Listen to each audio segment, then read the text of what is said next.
A developing story tonight. Officials are warning that hackers from the Russian government are targeting an electronic item found in millions of homes and businesses all across the U.S. Russian spies are reportedly trying to hack into routers. They're the devices that allow communication between the internet and your computer and other connected devices. Access to a router can allow hackers to get personal information, financial data, and passwords from users, as well as infiltrate internet service providers. People don't change the passwords on their routers, or when they get it, they put a really simple password that's easy to crack or easy for somebody to guess. Security experts also say hacked routers can be used as weapons to carry out attacks on other computers. So, did you feel it? An earthquake rattled the South Bay this morning. The magnitude 3.8 struck along the Calaveras Fault near East San Jose. KPIX5's Maria Medina is live in Alum Rock, where the neighbors definitely felt some shaking there, Maria. Yeah, what a way to start your Monday morning if you were here in San Jose with the storm and then the earthquake. I'm standing at the epicenter of that quake that happened this morning here in Alum Rock, and I've got to tell you, we've had lots of small clusters of quakes here in recent months. We've had 2s and 3-something magnitude quakes, but I got to tell you, this was the strongest one that I felt. It was kind of a back and forth jolt. It lasted just a couple seconds, but again, it was pretty strong, and people from as far as San Francisco reported feeling it. And of course, what happens when you feel an earthquake? Well, you go to social media, of course, and so social media went crazy, and we're going to read just a couple tweets for you guys. The first one says, wow, that earthquake felt way more than 3.9 in our San Jose office. The whole building was shaking. San Jose has had thunder, lightning, rain, hail, and an earthquake all before 10 a.m. Happy Monday. Didn't realize until my work desk shook for 10 seconds. Just felt the earthquake in San Jose. And again, people felt it all over the Bay Area. We spoke to one woman in Mountain View. What did it feel like to you in Mountain View? Actually, my bed shook. I was laying in the bed and it shook, and I could feel the lights move. So I knew it was. And then I heard the thunder to go with it. Right, with thunder and rain. Yes. And what did you tell your husband who was in the other room? Earthquake! Yelling earthquake. All right, so for a lot of us, wonder, does this mean the big one is coming? Well, USGS experts say that small clusters of quakes are actually normal. They happen all of the time, but there is a 72% chance that the Bay Area will get a 6.7 magnitude or greater earthquake here within the next 30 years. But today, the good news is that there are no reports of injuries or damage so far. Nightmare as a car heads down the highway. It sure is, and within seconds, it engulfs them. We're gonna die. I love you. Savannah and Brandon Burjohn were driving down I-49 in Arkansas, towing a new camper. They try to outrun the storm. Speed up! Get out of here! Oh my God, babe, it's right on top of us. The warning signs mount. Brandon, I'm scared. Brandon, I'm real scared. We really only had one option. We just had to try and get through it. Then their worst fears come true. You're gonna have a place for me for my sins! Brandon, we're gonna die. I love you. It actually picked us up from behind off the ground, and then it slammed us down. Their pickup was left upside down in a ditch. Savannah and Brandon had to crawl out of a shattered window. There was glass and debris everywhere. Thankfully, they were not injured. A miracle they put down to their seatbelt.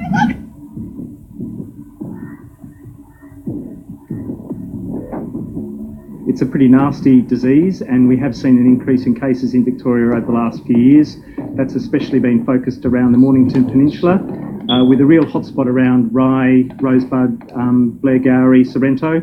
And the bug is Mycobacterium ulcerans. It infects the skin, and it causes a pustule or an ulcer that continues to grow. People get blisters and pustules and small ulcers all the time, but it's really about one that's enlarging and not healing. They get very deep, they look very ugly, they have quite a cut-in edge, and they don't respond to routine antibiotics. So if people are seeing that kind of a lesion and it's not getting better, they absolutely should think about Buruli ulcer, remind their GP, and the GP can call infectious disease physicians as well that expert advice around diagnosis and management.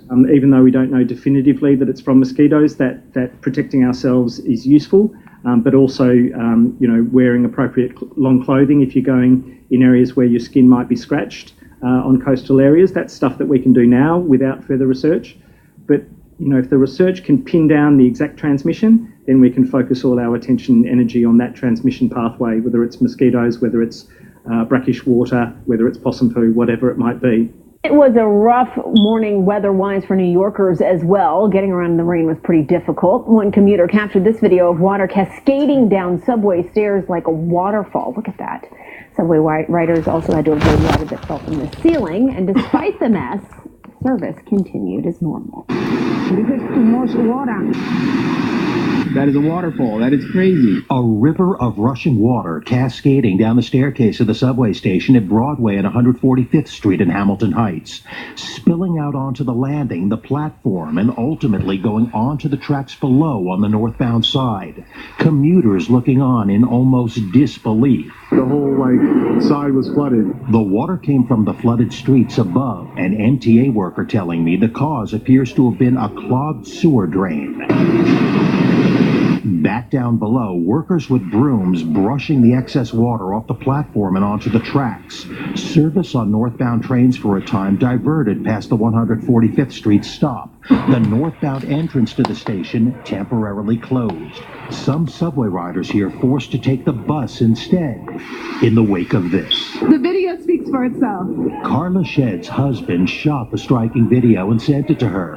When she saw it, she was stunned. What did you think when you saw that water? I thought we shouldn't have a waterfall in the 145th subway station. There were also problems at the Bryant Park station. The subway hub on 42nd Street and 6th Avenue was closed for a time this morning after floodwaters came raining down from the ceiling onto the subway cars. The station was reopened before noon.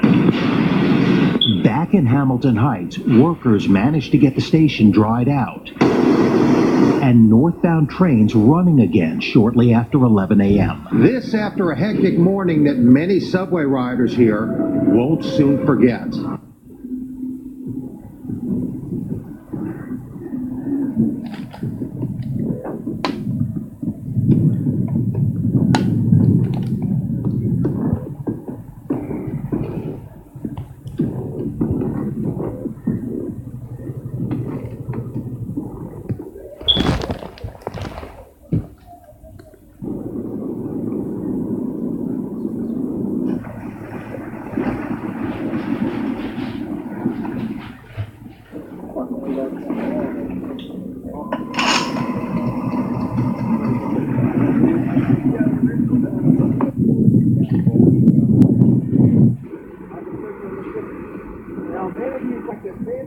Breaking overnight, reports of some new missile strikes aimed at Syria. Now, this new attack, it comes as chemical weapons investigators plan to examine the chemical attack site this week amid some concerns of possible Russian tampering. So let's get right to Mike Tobin. He's live for us in Jerusalem with the breaking details. Good morning, Mike. Good morning, Heather. There are reports out of Syria of another airstrike. In fact, state-run Syrian media is claiming that some of the missiles were intercepted once again. Hezbollah's media reported that some missiles were aimed at the Shayarat air base near Homs. If you'll remember, that was a base that was the target of U.S. strikes a year ago. Some of the missiles, again, according to Hezbollah's media, were aimed at a military airport near Damascus. Just over a week ago, the T-4 base near Homs was hit, and Iranian drone operators were killed there. Israel was blamed for the strike a week ago and suspected with the overnight strike. The Israeli military is not claiming or denying this latest activity.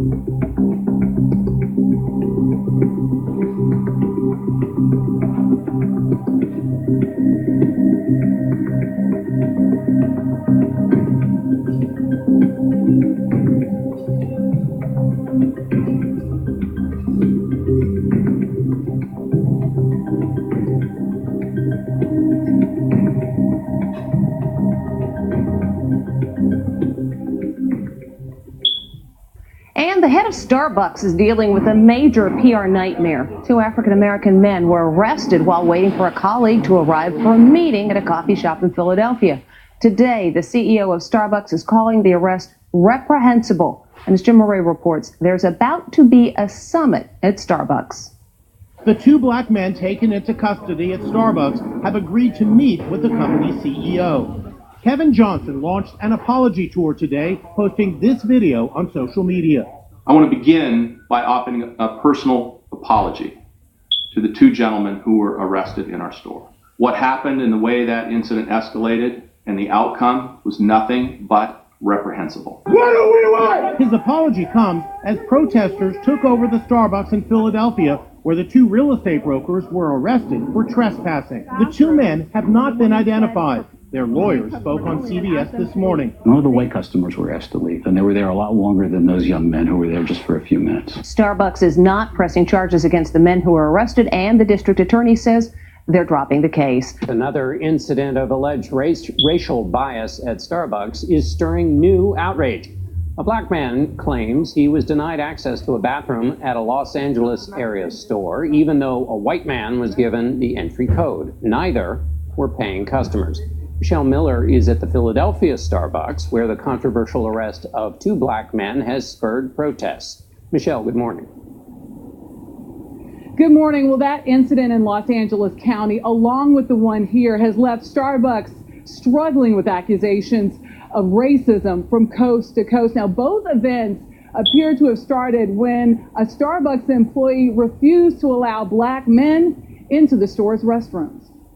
Once the thing happened this past weekend in Philadelphia, that's when I was like, hey, that same thing happened to me. In the newly resurfaced video, a white Starbucks customer named Weston tells Brandon Ward he had no problems getting access to the bathroom. You asked for the code and they just gave it to you, right? Before you made a purchase. Yeah. Ward, who was refused the code minutes earlier, then confronts a Starbucks manager about the apparent double standard. Business. This is not your business, though. Okay, you may be the store manager, but you're not in charge. I'm not. He says a security guard escorted him out before police arrived. It should have been a sign right there that said whites only, because that's how they treated it.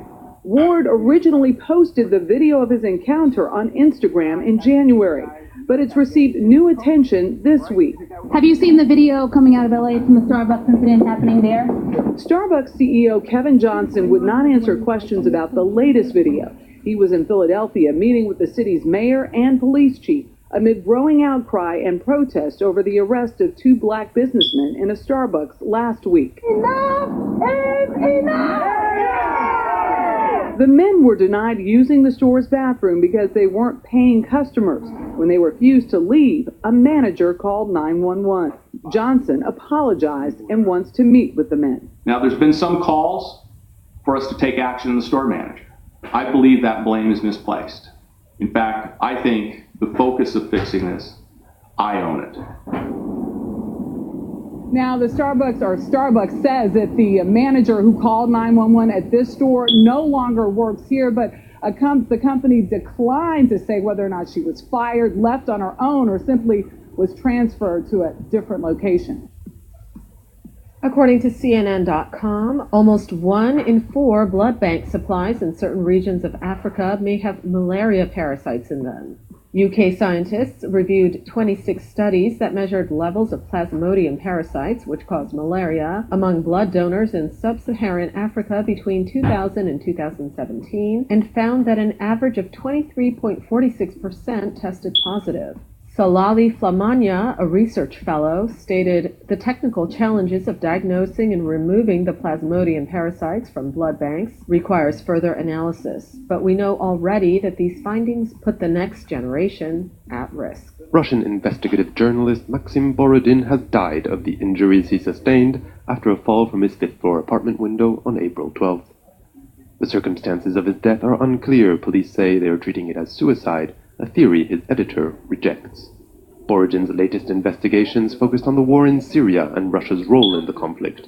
He recently wrote extensively about the deaths of Russian mercenary fighters in a US-led bombing in February. Vladimir Putin's government, a staunch ally of Bashar al-Assad, has not revealed the exact number of Russian nationals killed in the incident, though some reports put the number at more than 200. Last October, President Xi Jinping set out his long-term vision for China. It included total control of the internet, ridding it of content deemed inappropriate. On Friday, the country's equivalent of Twitter began deleting posts relating to pornography, violence, and gay culture. But on Monday, following a furious online reaction, the company reversed its decision. Remarkable, says one prominent LGBT activist. I think it's significant for sure. As a media platform, Sina sending such a notice to all its users is very important. But there was no apology. Gay rights came late to China. Homosexuality only ceased to be a crime 21 years ago and was finally declassified as a mental illness 4 years later. But the LGBT community says it still faces discrimination and persecution. In 2015, 5 lesbian activists were detained for campaigning against the sexual harassment of women on public transport. Yet on Monday, the gay community here pulled off what few pressure groups in China have achieved: a climb down by a corporation with close links to the government. I really feel encouraged. I see a lot of support from within and outside our community. Now we are going to stick with our original mission, ending discrimination against homosexuality. Well, on Tuesday, Sino Weibo's reprieve appeared to be holding. In general, the tone of the posts were positive, but also qualified. For instance, one here says, "Beware of the candy, we need to keep fighting." It is not known if the government ordered Sino Weibo to withdraw its decision, although a company statement says they are no longer deleting material for the time being. Members of the LGBT community say they are not dissidents because they don't advocate political change, but they are on the margins of what China's government is prepared to tolerate. It's always in my head a little bit. Actor and comedian Jim Carrey continued his vicious attack on Fox News host Sean Hannity with a drawing of Hannity as a manatee. Earlier this month, Carrey, who has gained a reputation for being a political artist on Twitter, tweeted a drawing of Hannity as a WWE wrestler fighting InfoWars host Alex Jones in front of an audience, writing, "If you believe wrestling is real, you may even believe Fox News," adding that wrestling doesn't harm viewers. Carrey then jumped on the opportunity to go after Hannity by depicting him as a manatee, which is listed as a threatened species by the U.S. Interior Department, implying that Hannity's career may be in jeopardy after the revelation.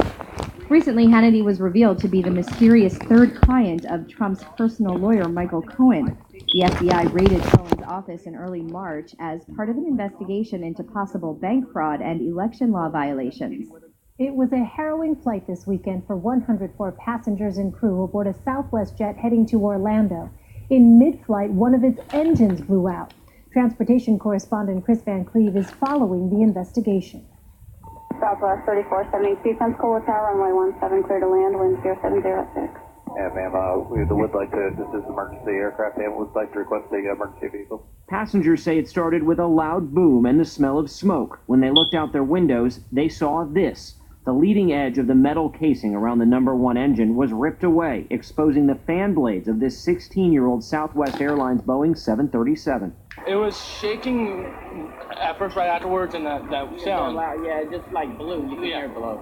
And then there was that rattling after it. Barry and Faith Green were among the 99 passengers and 5 crew on Flight 3472, heading for Orlando from New Orleans Saturday morning. The person across of us crying, saying he's going to die, and everybody trying to calm everybody down. Oxygen masks dropped from the ceiling.